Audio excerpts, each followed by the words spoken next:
우리 예배 가운데 주님께서 임재하심을 믿으시기 바랍니다. 주님께서 우리 가운데 임재하실 때에 우리의 상한 마음이 치유됨을 믿으시기 바랍니다. 주님께서 우리와 함께 하실 때에 우리 육신의 질병도 나을 수 있음을 믿으시기 바랍니다. 주님께서 우리와 함께 하실 때에 우리를 누르고 우리를 압제하는 모든 것들로부터 우리가 자유와 평안을 누릴 수 있음을 믿으시기 바랍니다. 그러므로 우리는 주님 앞에 나올 때마다 그 믿음을 가지고 그 하나님께서 나의 모든 문제를 아시고 나의 모든 허물과 죄를 아시고 씻어주시고 용서하실 뿐만 아니라 그 문제를 해결해 주실 수 있는 분이라는 사실을 믿음으로 날마다 예배에 나오시기를 주의 이름으로 부탁을 드립니다.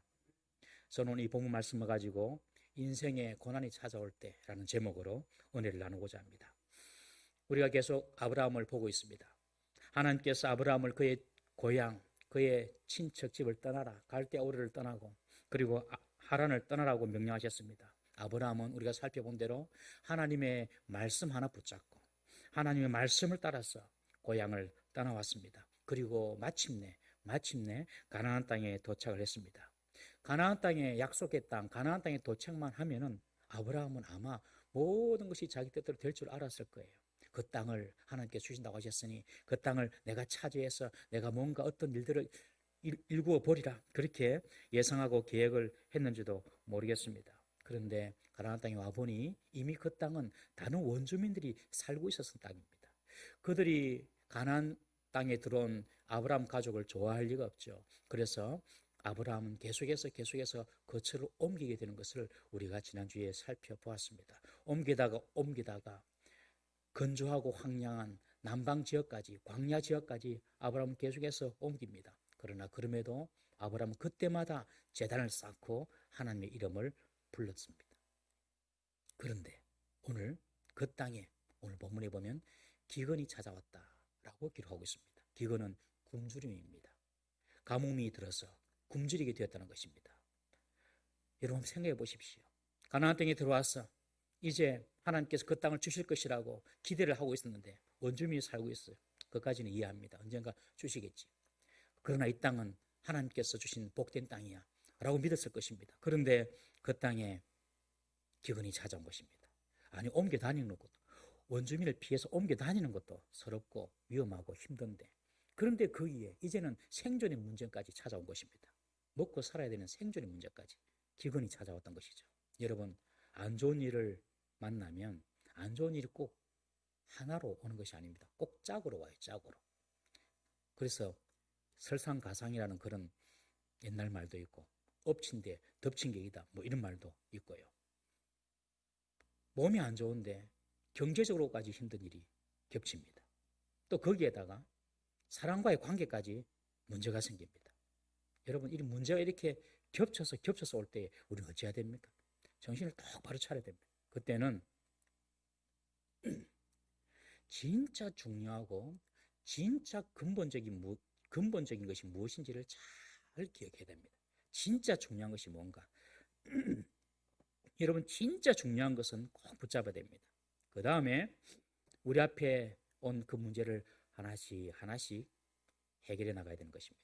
성도에게 가장 중요하고 정말 성도들이 가장 붙잡아야 될 가장 기본적이고 근본적인 것이 무엇이냐면 그것은 바로 하나님과의 관계입니다. 하나님과의 관계. 내가 지금 하나님과 관계를 멀어지고 있는가 가까워지고 있는가 이걸 잘 살피셔야 됩니다. 하나님과 관계가 가까워지고 있으면 걱정하지 마세요. 반드시 하나님께서 문제를 해결해 주시고 이기게 해 주십니다. 문제가 자꾸 덮쳐서 자꾸 문제가 생길 때에는 가장 중요한 하나님과 관계를 먼저 꼭 우리 성도들은 붙잡아야 됩니다. 그 다음에 받아들일 것은 받아들이고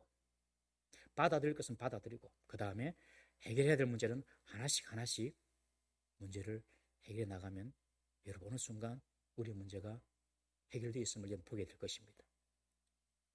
아브라함 입장에서 한번 보십시다. 가나안 땅에 들어왔습니다. 쫓겨다닙니다. 기근이 찾아왔습니다. 아브라함은 가장 중요한 하나님과 관계를 붙잡아야 되는데 그걸 놓쳐버렸어요.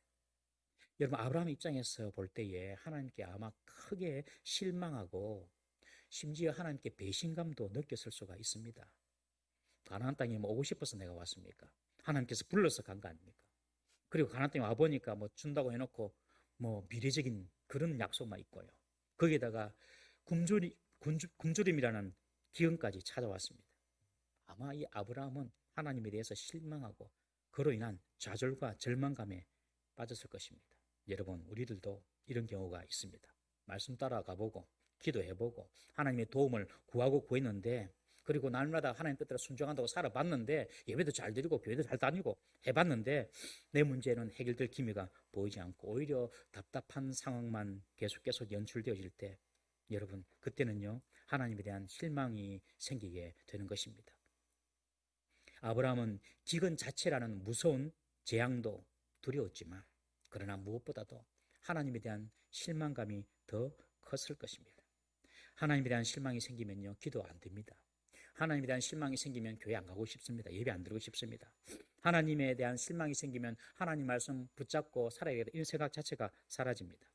그때에 나의 그 본성, 육신적인 그 본성을 쳐서 복종을 시켜야 하는데, 그럴 힘도 없고 그러고 싶지도 않습니다. 그래서 그냥 될 대로 되라, 자포자기식으로 자신을 그냥 내버려 둘 때가 있습니다.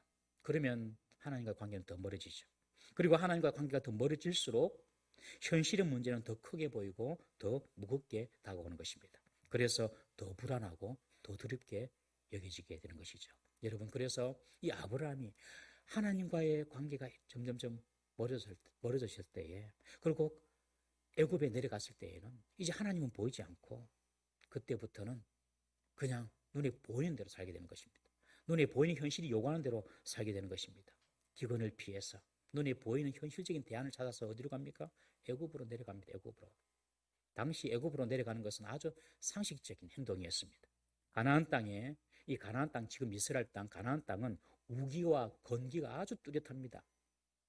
10월달, 11월달에 이때 이른 비가 내리는데, 10월달, 11월달에 비가 충분히 내리지 아니하면 그 다음에는 거의 100% 기근이 들게 되는 것입니다. 그러나 애굽은 나일강이 수원이 되어가지고 나일강이 이렇게 흐르고 있었기 때문에 웬만한 가뭄이 와도 끄떡이 없습니다. 나일강은 이집트만 흐르는 강이 아니라 아프리카 상류 지역부터 쭉 내려오르는 흐르는 강이기 때문에 아프리카 전체에 가뭄이 들지 아니하면 나일강이 마를 일은 없습니다. 그러니까 가나안 지역에 기근과 또 가뭄이 일어나면 사람들은 거의 대부분 다 애굽으로 내려가는 것이 상식이었습니다. 누가 보더라도 그것은 합리적인 처사였어요. 바로 아브라함이 그 땅 사람들이 하는 것처럼 애굽에 그냥 생각 없이 하나님께 실망해서 하나님께 여쭙지도 않고 그냥 내려가는 것입니다. 여러분, 성도는 남들이 다 하는 상식적인 일이나 합리적인 행동일지라도 성도는 하나님께 먼저 행동하기 전에 반드시 여쭈어 봐야 됩니다. 남들 다 하는 건데 당연하지, 그렇게 하는 건 상식이지. 그렇지 않습니다. 여러분, 약속을 받은 이 아브라함은 다른 사람들은 다 애굽으로 내려가더라도 그 가나안 땅을 내가 너에게 주겠다고 약속을 받았으니까 하나님께 한번 여쭤봐야 되는 것이죠. 남들이 다 한다고 해가지고 하는 것이 아닙니다. 하나님께서 우리에게 복을 주실 때도 상식적으로 합리적으로 복을 주지 않을 때도 있습니다. 그냥 하나님께서 복 주실 때가 있어요, 여러분.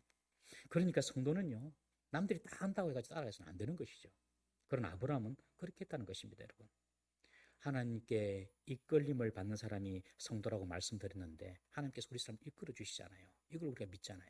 하나님이 우리를 이끌어 주신다고 우리는 믿는데, 그래서 우리는 늘 하나님께 집중하고 하나님께 주목하면서 살아가는 것이 우리의 삶의 방법인데, 아브라함은 그 순간 하나님에 대해서 실망하기도 하고 하나님에 대해서 막 싫은 마음도 들고 배신감도 느끼고, 그리고 눈앞에는 기근이라는 무시무시한 재앙이 찾아오고, 그러니까 남들이 하는 대로 그냥 따라간 것입니다.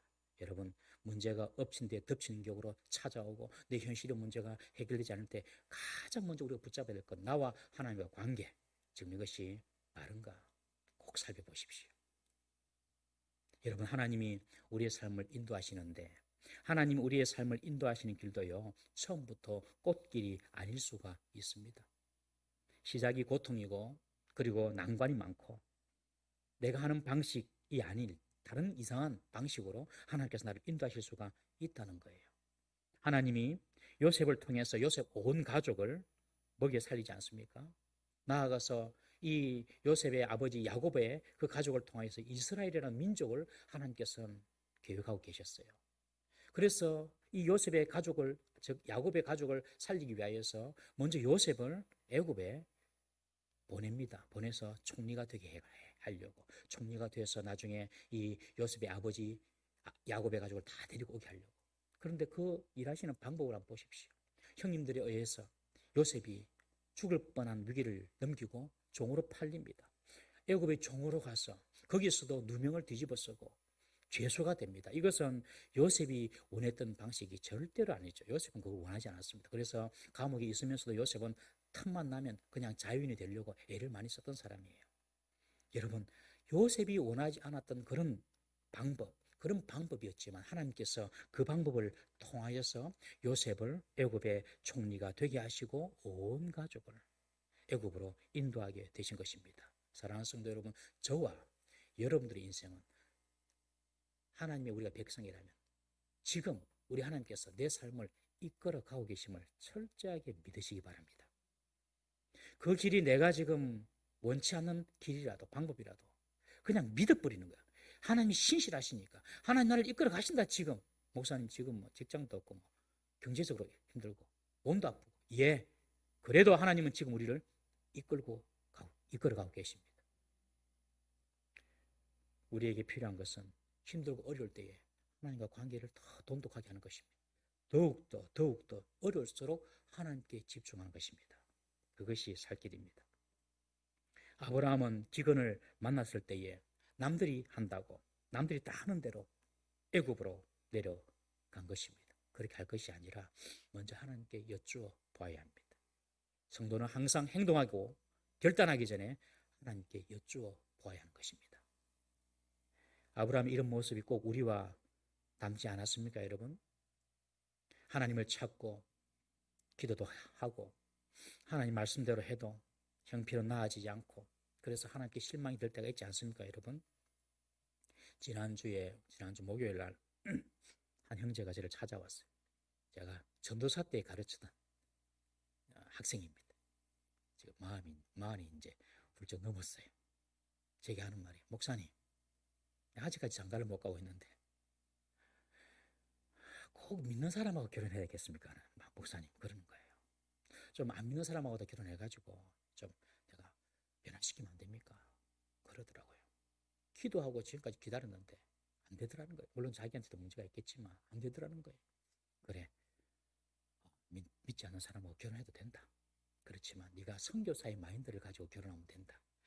네가 죽었다 생각, 아프리카 오지에 떨어져가지고 식인종하고 살면서 막 잡아 먹히는 그런 선교사 있지 않냐? 너 그런 각오를 하고 결혼하면 된다. 네가 완전히 철저하게 죽어버려. 그러면 된다. 하나님께서 너를 통하여 또 믿지 않는 자도 구원하실 수도 있으니까. 얼마나 힘들었으면 그런 말을 했겠습니까? 기도도 하고 하나님을 찾고 그랬는데 목사님 이제는 이제 하나님과 자꾸 이렇게 거리가 좀 이렇게 좀 실망이 돼요. 그런 말을 하더라고요. 우리가 그렇습니다, 여러분. 하나님 말씀대로 해도 기도해도 답답한 문제는 그대로 남아있고 이럴 때 참 우리는 영적인 침체에 빠지기가 쉽습니다. 아브라함이 그랬어요. 아브라함. 오늘 살아간 우리들 올해를 돌아보면 이 코로나가 우리를 그렇게 만드는 것 같습니다. 우리의 믿음과 우리의 신앙을 테스트하는 것 같습니다. 코로나로 인해서 직장을 잃은 분도 계시고 사업도 어려운 분도 많습니다. 코로나 때문에 건강에 대한 염려가 날마다 우리에게 있습니다. 그러니까 하나님께 나아가고 기도하고 예배하는 것보다도 지금 코로나의 두려움 때문에 다른 정말 기본적이고 중요한 하나님과 관계를 우리가 소홀히 여기고 살 때가 있다는 것입니다.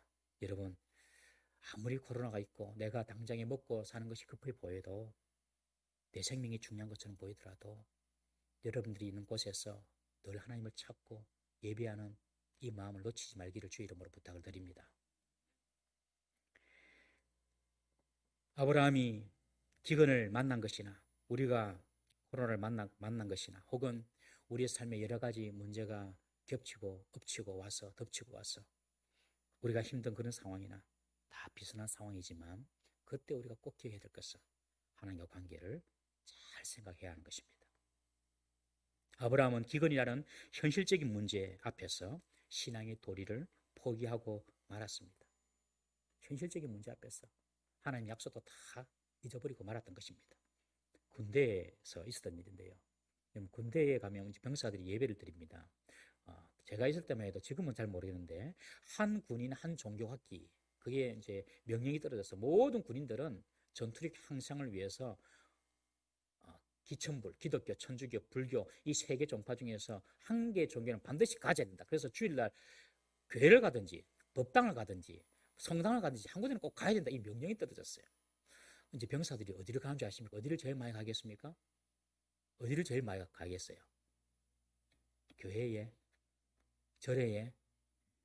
어디를 제일 많이 가냐면 간식을 제일 푸짐하게 주는 곳에 갑니다. 교회를 가면 초코파이 하나를 주면 초코파이 딱 좀 처음에 병사들이 초코파이 먹으려고 교회 옵니다. 이 초코파이 진짜 맛있거든요. 초코파이 딱 그러니까요. 저도 초코파이를 줬죠. 그러니까 법당에서는 뭐 주냐면 싸제 햄버거를 주더라고요.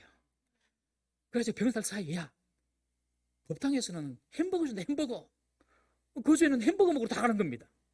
안 되겠다. 그래서 이번에는 초코파이 1개, 그 다음에 맥심 커피 캔 1개 이래 줍니다. 여기 사회에서는 먹지도 않는 커피거든요. 커피 캔 1개, 초코파이 1개. 그러면 또 병사들이 야 이번에는 교회 가면 커피까지 준다더라. 그것도 옵니다. 그러면 법당에서는 법당이 돈이 많은지 이분들이 불신이 센지 켄터키 후라이드 치킨을 줍니다. 그럼 병사들이 그 소문 듣고 다 그리 갑니다. 아니 불교에서는 살생하지 마라 그러는데 육식을 먹으면 안 되는데도 켄터키 후라이드를 주는 거예요. 그래 병사들은 뭐 그런 거 중요합니까? 가서 야 후라이드 치킨 준다더라. 그래가지고 또 걸러 갑니다. 그거 보면서 야 이 현실적인 그 눈앞에 그 이익 때문에 야 애들은 뭐 신앙 이런 거 없구나. 뭐 젊은 군인들이야 이해합니다만은 예수님을 나의 구주로 믿는 우리들조차도 현실적인 문제 앞에서 당장의 이익 앞에서 하나님의 약속이나 하나님의 뜻을 무시해버리고 하나님의 관계는 다 깨버리고 살아가는 우리의 모습은 아닌지 우리가 생각을 해봐야 하는 것이죠. 아브라함은 기근 앞에서 가나안 땅을 줄 것이라는 하나님의 약속을 붙잡지 않고 도리어 하나님에 대한 실망과 기근에 대한 두려움으로 굶어 죽지 않으려고 눈에 보이는 대로 남들이 다 하는 대로 상식을 따라서 애굽으로 내려간 것입니다. 하나님께 묻지도 않고 상식대로 남들이 하는 대로 애굽으로 내려간 아브라함에게는요 그때부터 불안과 두려움이 찾아옵니다. 여러분 하나님을 떠나면요 불안과 두려움이 찾아와요. 꼭 기억하십시오. 이 성도의 마음의 상태를 가지고 내가 지금 하나님과의 어떤 관계에 있는가 우리가 측정할 수 있습니다. 하나님을 떠나버리고 현실에 가까이 가면 현실적으로 문제를 해결하는 것 같은데 항상 마음속에 미래에 대한 두려움과 염려와 근심이 남아있어요. 애굽으로 내려간 이 아브라함에게 이런 불안과 두려움이 찾아온 것입니다. 뭐 때문에 왔냐면 오늘 본문에 보면 자기 아내 사레가 너무나 아름다워요. 그때 사레의 나이가 65세입니다. 아브라함하고 10살 차이니까 65세. 사라가 175세에 죽었거든요. 그러니까 어찌 보면 중년에 아름다움 남아있을 수 있겠죠. 사라가 너무너무 아름다웠던 거예요. 그리고 이집트 사람은 하미 후손들인데 하미 후손들은 피부가 검티티하고 검습니다. 그런데 이 사례는 셈의 후손이기 때문에 피부가 갈색빛이 도는 그런 아름다운 그런 피부였다고 학자들이 이야기합니다. 그래서 애굽 사람들이 볼 때에 이 사례가 아주 아름다웠다. 이 아브라함이 볼 때에도 내 부인이 너무 아름다워가지고 이 이집트 사람들이 나를 죽이고 내 부인을 잡아오면 어떻게 하나 이런 두려움이 생긴 거예요. 여러분들은 이런 두려움이 없음을 감사하시길 바랍니다. 이 아브라함이 이런 두려움이 생겨가지고 어떻게 이 문제를 해결할고 애굽으로 내려가니까 그런 두려움이 찾아오게 된 거예요. 하나님 뜻대로 안 하니까 그런 두려움이 찾아오게 된 것입니다. 당시 외지인에 대해서는 사람들이 차별과 무시 이것은 보편적인 문화였죠. 외부 이방이 들어왔어요. 무시하는 거죠. 오늘날 여러분들 우리나라에 들어온 동남아시아나 아시아계 외국인들 보면 무시하는 경향이 있지 않습니까? 절대로 그러지 마십시오. 그러면 절대로 안 됩니다. 그런데 그 당시는 여러분들 내 땅에 살고 있는데 왜 이방인이 왔어요? 안 무시하겠습니까? 그리고 그들 이방인들 중에 좋은 것이 있다. 탈취하고 죽이는 거 문제될 것이 하나도 없었어요. 그냥. 근데 밤에 가서 그냥 죽여버리고 뺏어보면 되는 거예요. 이방인인데 어디에 하소연하겠습니까, 여러분? 그러니까 이 아브라함 마음속에 두려움이 찾아오게 된 것입니다. 그런데 여러분 한번 곰곰이 생각해 보십시오. 아브라함이 애굽에 내려갔을 때 이런 아내 때문에 두려움이 찾아왔는데 처음 가나안 땅에 들어갔을 때는 왜 이런 두려움이 없었을까요? 가나안 땅에도 거기서도 이방인이 있는데 애굽에서 그런 두려움이 있었다면 당연히 가나안 땅에 들어가서도 그런 두려움을 느꼈어야 했는데 가나안 땅에서는 그런 두려움이 없었어요. 왜요? 아브라함 생각에 가나안 땅에는 하나님이 약속하여 내게 주신 땅이고 하나님이 그곳에 계시고 그리고 하나님께서 나타나셔서 내게 보이시기도 하시고 내게 말씀도 하신 땅이고 하나님은 가나안 땅에 계셔 이런 믿음이 있었기 때문에 그렇습니다. 그래서 이 아브라함은 가나안 땅에서 제사도 드리고 예비도 드렸잖아요. 그런데 애굽에 내려가니까 애굽에 내려갈 때부터 자기는 하나님과 관계없이 내려갔거든요.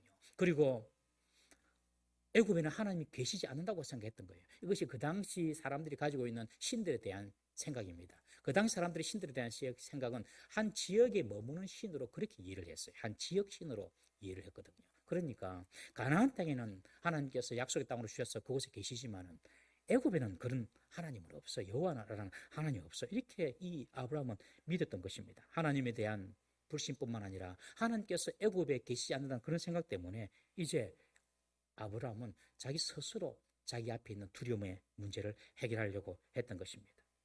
여러분, 우리 삶에 일어나는 두려움의 시작은 환경이나 상황 때문에 온 것 같죠? 절대로 그렇지 않습니다. 내 삶에 일어나는 두려움의 문제는 환경이나 상황이 아닙니다. 하나님의 임재를 잊어버릴 때에 그때의 두려움과 염려가 시작됩니다. 내가 지금 어떤 위험하고 그리고 어떠한 다급한 상황이 있더라도 지금 하나님께서 나와 함께 하신다. 이 하나님의 임재가 믿어지고 느껴지면 두려움 안 생깁니다, 여러분. 염려도 안 생기고요. 그래서 성도는요, 처음 만나는 죽음 앞에서도 평안히 눈을 감을 수가 있는 겁니다. 지금 하나님께서 나와 함께 하신다. 이런 믿음이 있으면. 여러분, 우리가 기억해야 할 것이 있습니다. 하나님은 가나안 땅이나 애굽 땅이나 어디든지 계시는 분이십니다. 교회만 계시는 것이 아니라 우리 가정에도 학교에도 직장에도 계시는 분이세요. 여러분 직장 나가시죠? 그곳에서 내가 오늘 하나님의 임재를 또 기대하며 느껴야 되겠다. 이런 기도하는 마음으로 가시길 바랍니다. 학생들 공부하면서도 학교에 가면서도 하나님께서 나와 함께 하신다. 학교에 하나님 계신다. 이런 믿음을 가지고 기대하는 마음으로 가셔야 돼요. 그러나 아브라함은 가나안 땅에는 하나님 계시지만 애굽에는 하나님 계시지 않는다. 그래서 오늘 본문에 보면 애굽에 있을 때 아브라함은 한 번도 하나님을 찾지도 않고 제단도 쌓지 않습니다. 13장에 가서 다시 가나안 땅에 와서 하나님께 다시 제단을 쌓아요. 그러니까 애굽에서는 하나님이 계시다는 생각을 못하는 거죠. 어디든지 하나님은 계십니다. 우리가 올해 코로나로 인해서 대면 예배가 어려워져서 비대면으로 온라인으로 예배를 드리지 않습니까? 지금도 뭐 그렇게 하고 있지만요. 또 이렇게 이제 함께 지금 이제 대면 예배와 비대면 예배를 함께 하고 있지만은 어떤 분들은 그렇게 이야기합니다. 하나님이 집에도 계시니까 우리가 집에서도 예배를 드려야 된다. 교회 갈 필요는 없다. 이렇게 생각하시는 분이 계세요. 여러분, 우리가 온라인 예배를 드리는 것이 우리를 위해서, 교회를 위해서 그렇게 온라인 예배를 드립니까? 아니면 사회를 위해서, 세상을 위하여서 온라인 예배를 드립니까? 우리가 예배를 드리는 것은 사회를 위하여서, 세상을 위하여서 온라인 예배를 드리는 것이죠. 이 바이러스 때문에 이것이 어떻게 감염되고 전파되고 이 두려움을 세상은 다 갖고 있잖아요. 그러니까 그런 두려움을 갖고 있는 세상에게 우리가 그런 최소한 그런 교회에서 그런 문제는 일어나지 않을 수 있다. 그렇게 우리가 안심 주기 위해서 우리가 비대면으로 온라인으로 예배 드리지 않습니까, 여러분? 그런데 이제 어떤 분들은 집에서 예배를 드리다 보니까 편하죠. 여러분 편하셨죠? 집에서 예배 드릴 때 얼마나 편합니까, 여러분? 그러니까 이제는 교회 안 가야지. 그렇게 생각하시는 분도 계세요. 그런데 그렇게 가르치는 목사님들도 계시더라고요. 그분들은 이렇게 이야기해요. 성경에 나오는 이런 이야기가 있습니다. 예수님께서 수가성에 들어가는데 그 수가성에 있는 한 우물이 있어요. 그 우물에서 한 여인을 만납니다. 그 여인이 예수님께 그렇게 말을 합니다. 예수님, 유대인들은 예루살렘 산에서 예배를 드려야 한다고, 우리 사마리아인들은 그리심산, 이 그리심산은 이스라엘 백성이 가나안 땅에 들어갈 때 하나님께서 그 땅에서 축복한 땅이거든요. 그 그리심산에서 예배를 드려야 하는데, 사마리아 사람들은 그리심산에서 예배를 드려야 한다고, 유대인들은 예루살렘에서 예배를 드리라고 한다는데 어디에서 예배를 드려야 됩니까? 그때 예수님께서 뭐라고 말씀하시냐면, 이 산에서도 말고 저 산에서도 하지 마라.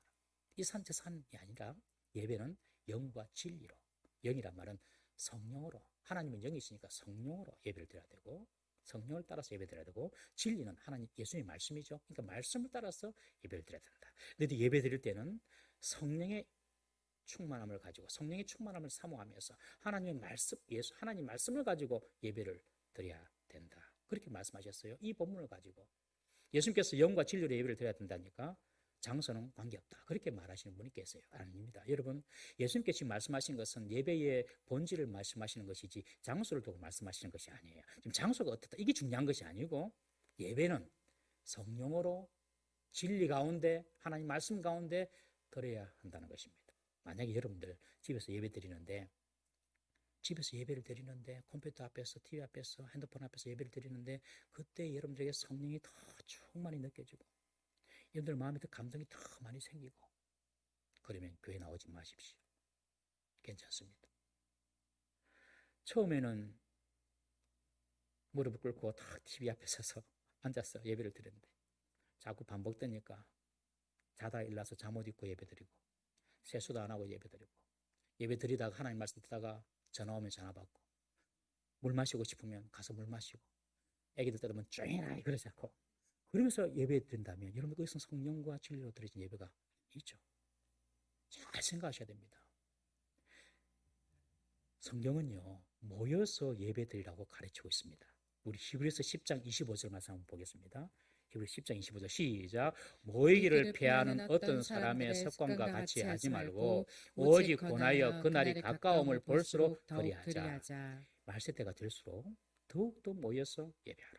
예수님께서도 두세 사람이 내 이름으로 모인 그곳에 나도 그들 중에 있느니라, 모인 그곳에 내가 그들 중에 있느니라. 여러분, 초대교회가 오늘날 교회의 모델이지 않습니까? 교회의 모델인 초대교회에서 어떻게 했습니까? 날마다 성전에 모이기를 힘쓰니라. 사도행전에 그렇게 기록되어 있죠. 여러분, 우리가 온라인 예배를 드리는 이유는 비상한 시국에 이웃 사랑과 그리고 이웃 섬김의 차원에서 차선으로 드려지는 예배이지, 온라인 예배가 완전한 예배라서 드리는 것이 아니라는 것을 꼭 우리 성도들은 기억하시기를 바랍니다. 그러나 하나님은요, 가정에도 계십니다. 그리고 교회도 계시고 어디든지 계시는 분이라는 사실을 또한 우리가 잊으면 안 됩니다. 아브라함은 결국 아내의 미모 때문에 자신에게 돌아올 피해를 염려하여서 애굽인들에게 아내를 누이라고 속이기로 둘이서 계획을 합니다. 애굽에 하나님이 없다고 생각하고 하나님을 잊어버리니 점점점 세속적이고 인간적인 술수로 자신을 보호하고 지키려고 하는 것입니다. 여러분, 사례를 아내가 아니라 동생으로 하자, 그렇게 둘이 입을 맞춘 것은 사례를 위한 것입니까? 아브라함 자신을 위한 것입니까? 13절에 보시면 아브라함이 사례에게 그렇게 말합니다. 우리가 그렇게 약속하자. 당신은 나의 또 이복 동생이지 않느냐, 멀리 보면. 그러니까 내 부인이라 하지 말고 내 누이라고 하자.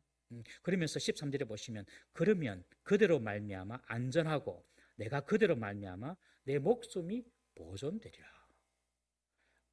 사례 당신이 뭐 바로의 부인이 되든 안 되든 첩이 되든 그게 중요한 게 아니고 내 목숨이 보존되리라. 지금 그렇게 13절에 기도하고 있어요, 여러분.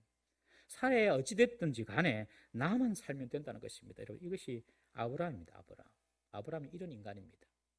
남편이 이기적이고 아내를 보호해 주지 못할 때에 아내는 반드시 상처를 받게 되죠. 여러분, 우리 남편들 한번 생각해 보십시다.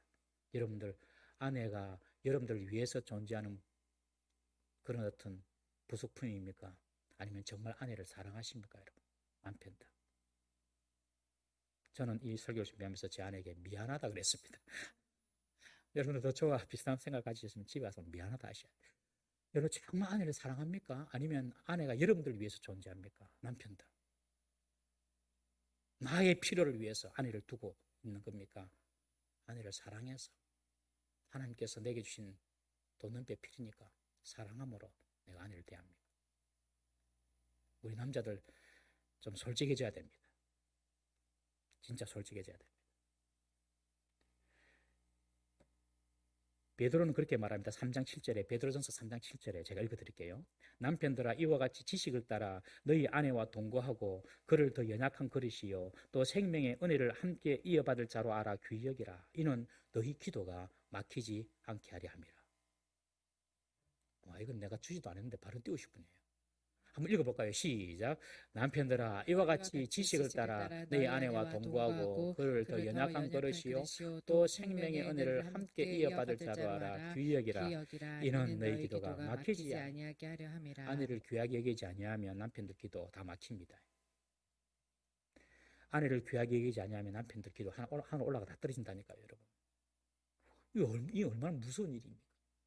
아브라함은 자기 생명 귀한 줄 알았지만 살의 귀한 줄은 몰랐어요. 이런 인간이 아브라함이었습니다. 그런데 살아보면 대단해요. 나중에 살에는요, 아브라함은 뭐라고 부른지 압니까? 내 주여, 그렇게 부릅니다. 내 주여. 그런 인간을, 내 주여.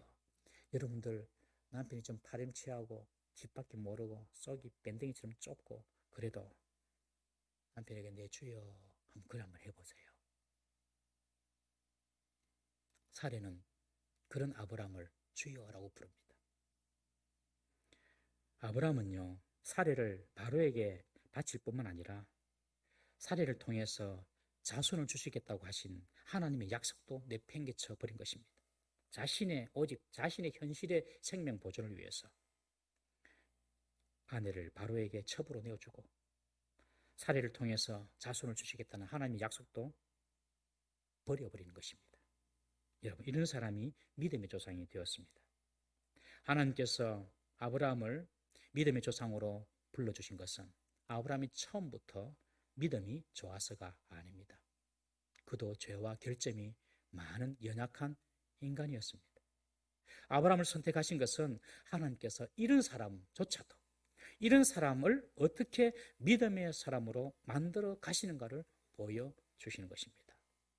여러분, 우리 교회에 어떻게 주일날 한 번씩 교우 예배 나오시는 분들도요, 하나님께서 그를 불러주시면 믿음의 대가가 될 수 있고 믿음의 위대한 사람이 될 수 있음을 믿으시기 바랍니다. 처음부터 하나님이 완전한 사람을 찾지 않으세요. 저는요, 한 번씩 이런 생각을 해봅니다. 농담이 아니고 내가 목사 안 됐으면 어쩌겠노. 나는 목사 안 됐으면 아마 감옥에 가는 죄인이 될 수도 있었겠다. 저는 그런 생각합니다. 저를 지금부터 이상하게 막 보시네. 저는 솔직히 내가 정말 목사가 안 되고 예수를 제대로 안 믿으면 나는 아마 큰 죄를 짓고 감옥에 갈 수도 있겠다. 이런 생각이 저는 들더라고요. 여러분들 어떻습니까, 여러분? 성도 안 되었으면 이만큼 살고 있었겠습니까, 여러분? 죄투성이인 우리들을 주님께서 불러주시고 믿음 주시고 하나님의 백성으로 만들어 주셨던 것입니다. 지금 우리가 또한 비록 믿음이 적다 하더라도 하나님께서 우리를 불러주시면 우리 모두가 다 아브라함처럼 믿음의 거장이 또한 될 수 있음을 믿으시기를 바랍니다. 바로는 사레가 아브라함의 누이 동생이라 그러니까 그 말을 믿고 사레를 후궁으로 삼기 위해서 데려갑니다. 그리고 16절에 보면 아브라함에게 많은 지참금을 줍니다. 양과 소와 노비와 암수 나귀와 약대를 줍니다. 바로는 아브라함을 극진히 대했습니다. 신랑이 신부를 데리고 갈 때에 가족이나 친지들에게 결혼 예물 주듯이 이 오빠라고 하는 아브라함에게 이런 예물을 주었던 거예요. 그 예물에 보면 노비도 종도 주었답니다. 노비. 그래서 성경학자들은 이때에 이 사레의 몸종 하갈이 왔을 것이다. 그렇게 추측합니다. 여러분, 이것이 나중에 죄악의 씨가 되죠. 하갈 때문에 이스마엘이 나지 않습니까, 여러분? 그때부터 이 아브라함 집에 이제 분쟁이 시작되는 거예요. 사레가 바로의 아내가 되어버린다면 하나님의 약속 어찌 됩니까? 하나님의 약속 성취될 수가 없는 것입니다.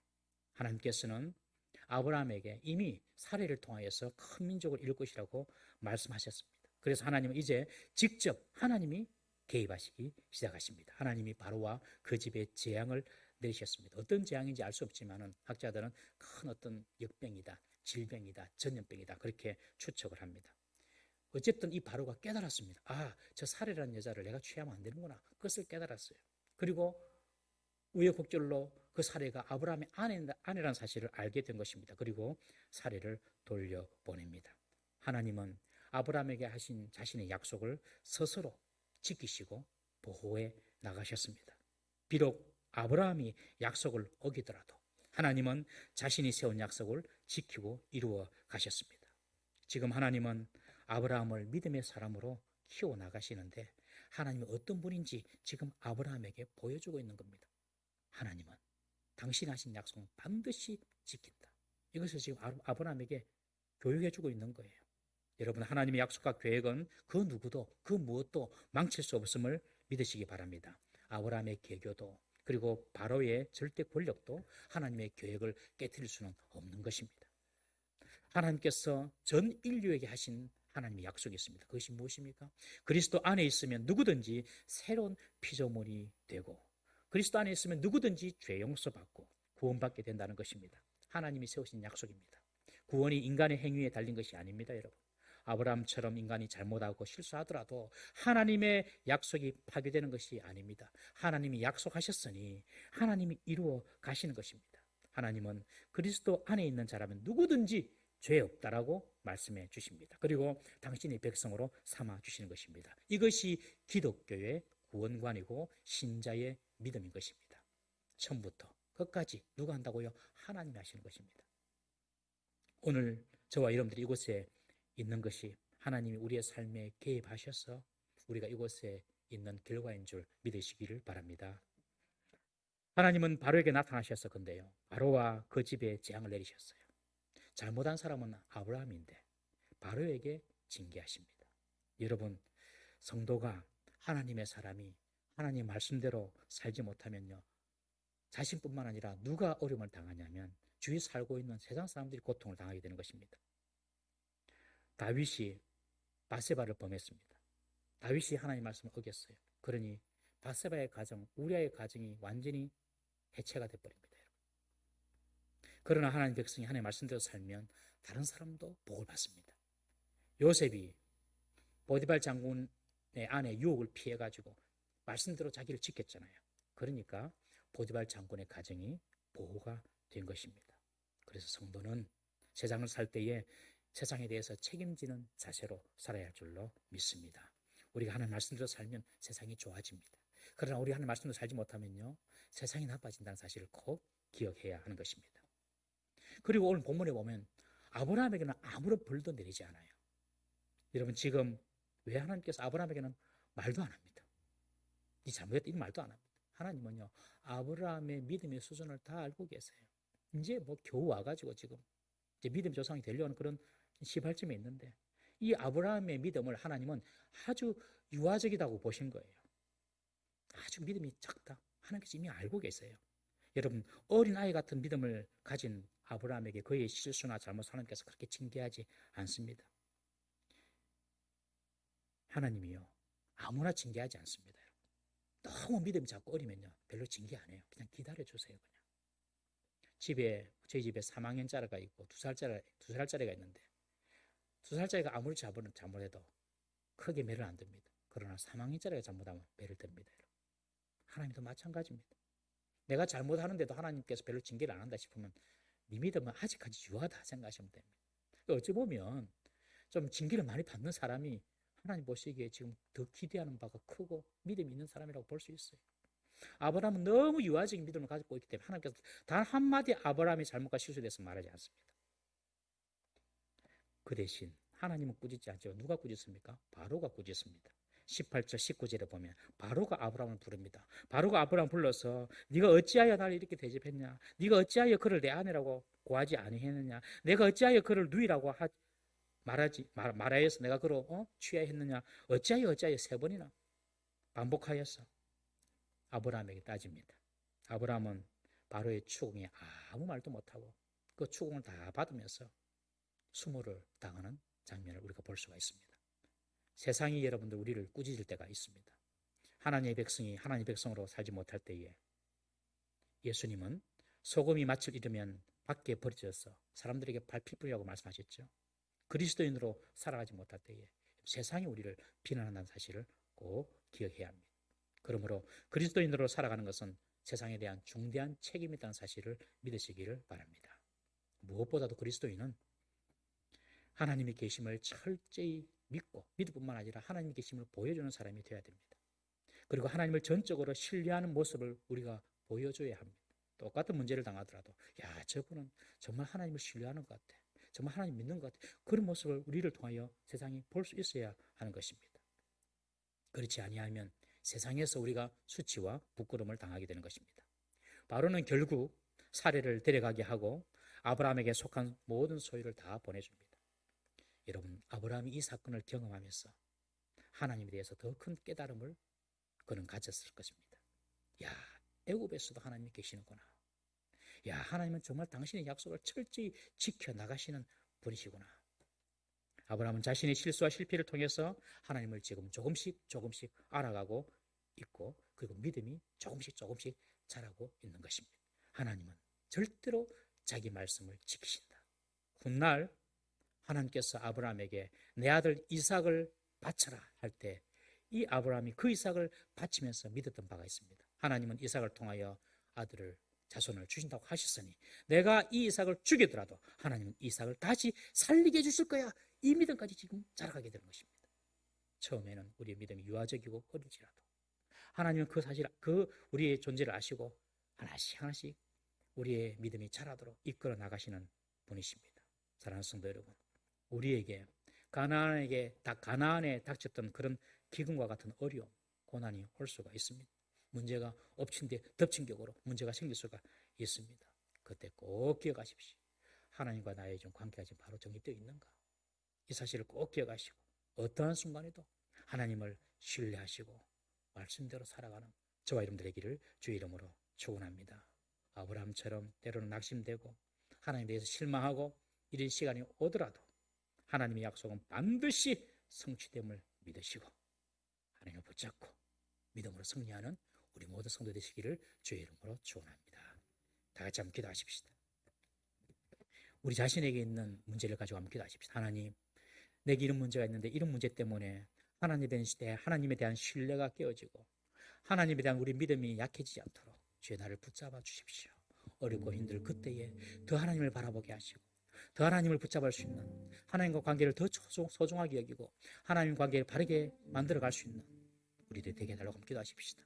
우리의 믿음도 아브라함처럼 미약하고 연약하지만 그러나 하나님께서 믿음의 조상으로 만들어주신 것처럼 우리의 믿음도 하나님 어느 때에 이렇게 완전한 믿음이 될 수 있다는 사실을 믿고 주님 나를 성숙한 아브라함처럼 성숙한 믿음의 소유자가 되게 해달라고 우리 자신을 위해서 다 같이 통성으로 한번 주여 나를 이끌어 주시옵소서 한번 부르짖고 통성으로 기도하십니다.